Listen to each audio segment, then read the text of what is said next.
Tignan mo ito, babae na kumukuha ng mga laruan ng mga bata. Hindi na makatiis si Coco. Bata pa si Xiaobao, bakit niya ito binubuli? Tapos galit na umalis yung babae. Umupo si Coco para aliwin si Xiaobao. Bigyan siya ng isa pang laruan. Naantig ang puso ni Xiaobao. Salamat Coco. Gustong gusto kita, pwede ba kitang maging nanay? Iniisip ni Coco na nagbibiro si Xiaobao. Sabi ni Coco sa kanya, na nangangailangan ng pahintulot ng ama. Isa kang mabuting anak, tatawagan kita at sasabihin kung gusto kitang maging ina. Kaya tinawagan ni Xiaobao si tatay. Tatay, ang aking magandang kapatid na babae ay magiging aking ina. Mamaya, naglabas si Xiaobao ng isa pang bote ng gatas. Dalhin mo kay Coco, ito ang puso ng aking ama. Sana pumayag si Coco na maging nanay ni Xiaobao. Ang pagtanggap nito ay pagpayag na maging isang ina. Agad namang natulala si Coco. Kaya niyakap ni Coco ang bata. Xiaobao, maya-maya, dumating ang ama ni Xiaobao. Nakilala ng dalawa ang isa't isa nang magkakilala sila. Bakit ka nandito? Kagabi pa pala, noong nadroga si Coco at tumakas. Aksidenteng sumabog sa kwarto ng presidente. Sa ilalim ng impluwensya ng droga, bigla niyang niyakap ang presidente. Kaya maganda ang gabi nila. Nang magising si Coco kinabukasan, makakita ng kakaibang lalaki. Nahihiya si Coco, pagkatapos ay nagmamadali siyang umalis. Gayunpaman, nang umalis si Coco, tinawag ng Pangulo ang kanyang mga nasasakupan. Sabihin sa kanya na alamin ang impormasyon ni Coco. Pero, malapit na silang magkita muli. Inaakala ng presidente na kusa siyang nilapitan. Bastos na kausap si Coco. Huwag kang manirang puri sa iba. Isa kang masamang ama. Isa kang maduming tao. Kawawang Xiaobao. Hindi makatiis ang Pangulo. Yakapin si Xiaobao, tumalikod at umalis. Pagkabalik sa sasakyan, nagalit si Xiaobao. At, nalaman din ng katulong ang nangyari. Ang kwentong nangyari ay, kagabi, babaeng pupunta sa party ng kaibigan. Siya ay sinamantala kapag siya ay lasing. Isip muli ng Pangulo, linawin ang mga bagay. Nakita na lang ng presidente na dinukot ng magnanakaw ang bag ni Coco. Bumaba ng boss ng walang pag-aalinlangan para tulungan si Coco. Anong ginagawa mo? Iniiwasan ng tatay mo ang utang ko. Mangyaring magbayad sa kanya ng $500. Wala akong pera. Bumalis ka na, ayoko nang sabihin sa pangalawang pagkakataon. Hindi ka dapat makialam dito. Kung hindi, dapat siyang mamatay. Sinabihan din siya ni Coco na umalis. Pero hindi nakinig ang presidente.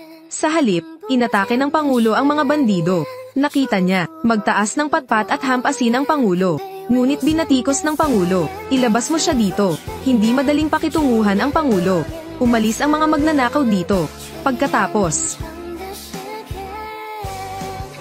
nasugatan ka, dalhin na kita sa ospital. Hindi ko kailangan, may family doctor ako. Bibisitahin kita sa ibang araw. Salamat, tara sa bahay ko. Kailangan kong alagaan mo si Xiaobao kapag nasugatan ako. Pauwi, biglang sabi ni Xiaobao habang natutulog.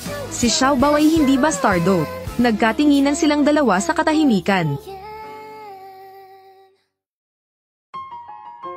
Ganyan ba ang tawag kay Xiaobao sa school? Kawawang Xiaobao, dapat mas alagaan mo siya. Nasaan si inay? Sabi ng presidente bukas tayo. Kumuha ka ng marriage certificate. Siya ang magiging ina ni Xiaobao. Ano ang gagawin mo sa akin? Hindi ngayon. Nangangailangan ka ba ng pera? Hindi bibitaw ang mga magnanakaw. Nakatakas siya ngayon, at bukas kinabukasan. Sige, peking kasal. Maghihiwalay kami kapag lumaki na si Xiaobao. Gagampanan niya ang kanyang tungkulin bilang isang ina. Tutulungan din kita magbayad ng utang mo. Hindi mo kailangang alalahanin ang lahat ng gastos. Ano ang kulang mo? May kailangan ka pa ba? Kung bukas, may manliligaw ka, ito ay aking trabaho. Siya ang ina ni Xiaobao. And please always remember we are fake marriage. Naiintindihan. Takot pa rin ako sa'yo. Nasa guest room siya. Oo.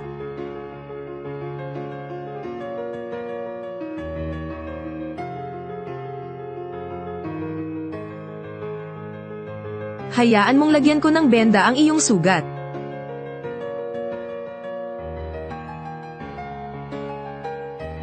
Salamat sa araw na ito, at ang sinabi ko sa kindergarten.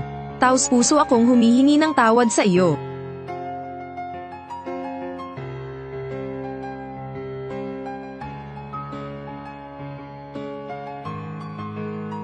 May narinig ka ba? Baka pusa. Hindi mo kailangang mag-alala. Magbebenda ako, umalis ka dito.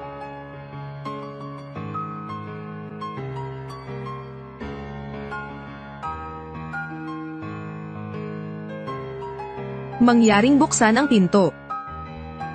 Bakit walang nakikinig? Huwag ka na mag-type, siguradong hindi makikinig si Xiaobao. Ano? Kakaiba talaga si Xiaobao, kung gayon. Saan ako matutulog ngayong gabi?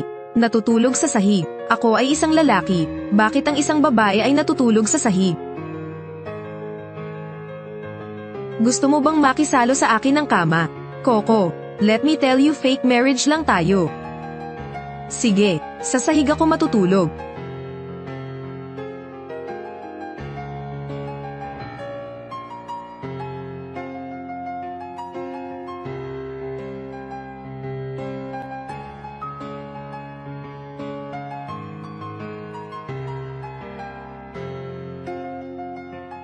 Anong ginagawa mo? Gawin ang gusto ko, hindi mo mahawakan ang katawan ko.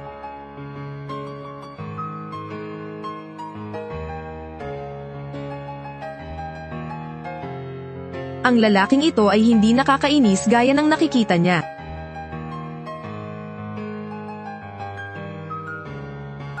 Magandang umaga, Miss Coco. Nilock ni Xiaobao ang pinto. Tama ba?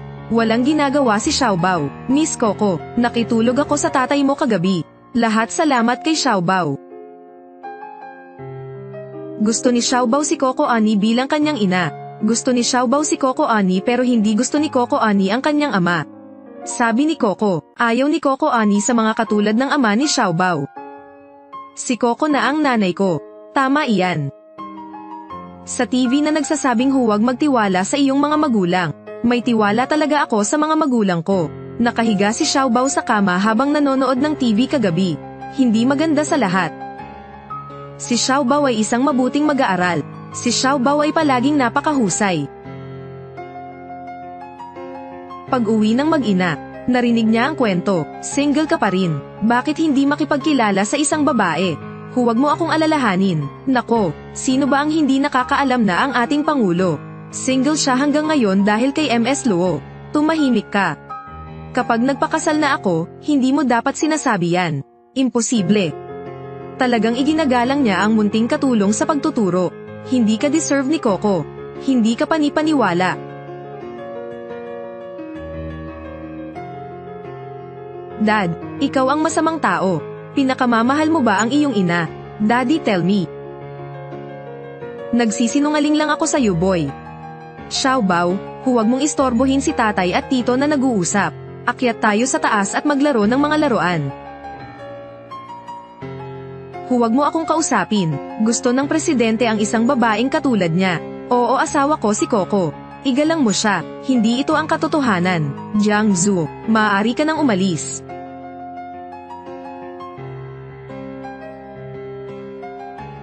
May kwento ako sa'yo mamaya. Wala akong kinalaman kay MS Luo. Hindi mo na kailangan magpaliwanag. Anyway, fake marriage lang ito. Nakuha ko na. Anong meron? Bakit hindi maglaro ng mga laruan?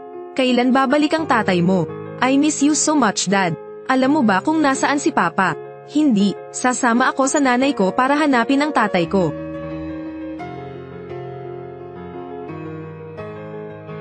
Nagkamali ako na iniwan ka noong araw na iyon. Alam kong mali, tapos na ang kwento ko. Ayaw kitang makita, nagsisinungaling ka, alam kong galit ka sa akin. Parang kapatid ko lang ang tingin ko sa kanya, alam kong single ka pa rin.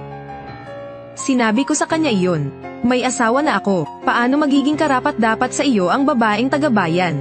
Lumaki ako kasama ka, asawa ko dapat ikaw, wala akong pakialam sa'yo. Galit ako sa'yo dahil sa kanya. Naging kakaiba ka, magkabalikan tayo. Itay, nanay at ako ay pumunta dito upang makita ka. Anong ginagawa mo?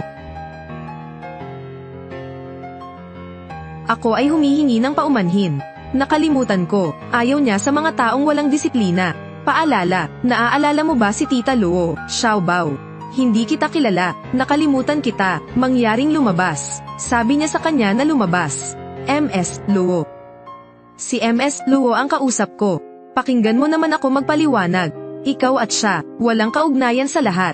Galit ako sa kanya, hindi mo kailangang sabihin. Bakit mo ipinapaliwanag sa kanya? Miss Luo, ako si Coco. Kilala ko siya, siya ang asawa ng presidente. Alam mo ba kung sino ako? Ako si Luo, ang kanyang childhood sweetheart. Ngayon, ako at siya ay maghahapunan. Ayokong makasama ka sa hapunan. Tara na baby, uwi na tayo. Namumuhian ni Xiaobao ang kanyang masamang ama. Tagapangulo. Hello Miss Coco, Chairman, may urgent meeting. Hintayin mo akong bumalik. Hoy Coco, bakit mo siya nilalapitan? Hindi ko maintindihan ang sinasabi mo. Huwag magpanggap, hindi ka ba pumunta sa kanya para lang sa pera? Sa tingin mo matatalo mo ako. Hindi mo siya deserve, hindi ka dapat magsalita ng masama. Xiaobao, napakabata mo pa. Ordinaryong tao lang siya, samang babae, hindi siya qualified na maging ina. Si Tita Luo ay masamang tao. Ms. Luo, bata pa si Xiaobao. Hindi mo masasabi yan sa harap ng mga bata. Bakit ko ba sinasabi yon? Marami na akong nakitang katulad mo. Ikaw lang ang kapalit, laruan kapag bored siya. Hindi ka niya mahal, balitaan mo ako kung magkano. Iniwan niya siya, Miss Luo, hindi ako ganoong klaseng tao. Sobrang worth it mo, sapat na ba ang 5 milyon? 5 milyon lang ang gusto mong iwan ko siya. Marami pa siyang binibigay sa akin. Salamat, Ms. Lu. Sige, totoo na pumunta siya sa kanya para sa pera. Isang babae mula sa slums. Nakakadiri, papaalisin kita sa kindergarten. Ito ba ang iyong estilo? Kung totoo, no wonder ayaw sa kanya ng presidente. Isara, how dare you say that about me? Huwag mong pag-alitan ang nanay mo. Huwag mong sabihing suntukin mo ako. Pagkatapos ay maaari mong sabihin sa kanya, nakikita mong pinoprotektahan niya ako. Kawawa naman, hindi maingat na pinalaki ng mga magulang. Ms. Luo, hindi ako nakikipagtalo sa iyo. Kailangan kong umalis. Sino ang nagpaalis sa kanya? Dapat makita mo ako at ang presidente bilang mag-asawa. Makakaalis ka na dito. Ms. Luo, nakikita kita bilang isang malupit na tao. Kahit si Xiaobao, hindi niya pinapatawad. Sinabi ko sa kanya, siya at ako ay mag-asawa. Ako lang ang babae sa tabi niya. Ako lang ang karapat-dapat na maging asawa niya. Hindi siya. Ano ngayon? Hindi ako si Miss Lu. Ayoko rin maging katulad ni Miss Lu. Nakakaawa siya. Please shut up.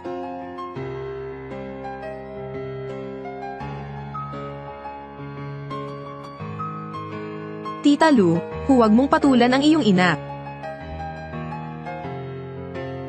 Xiaobao, okay ka lang.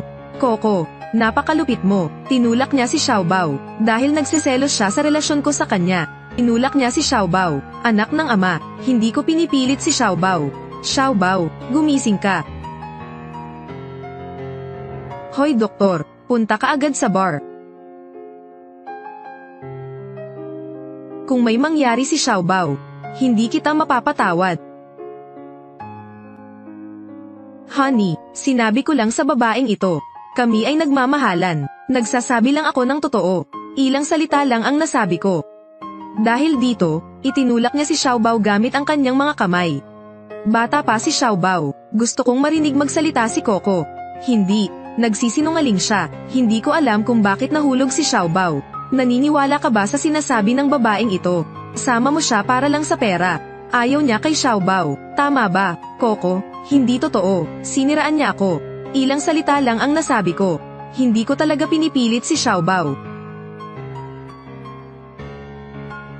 Ginoong Tagapangulo, sa digmaan sa pagitan ni Luo at Coco, nahulog si Xiaobao, ngunit walang nakitang tumulak. Ikaw ang may gawa nito, di ba? Huwag mong kalimutan kung bakit mo ako pinakasalan.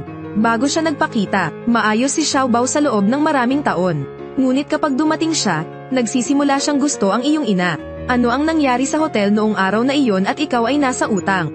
Sa tingin ko lahat ng ito ay ikaw ang nakaayos. Nyogta. Nagtagumpay siya. Umalis ka dito. Ayoko sa iyo. Ayokong makita siya. Umalis ka na dito. Huwag ka nang magpakita sa harap ni Xiaobao.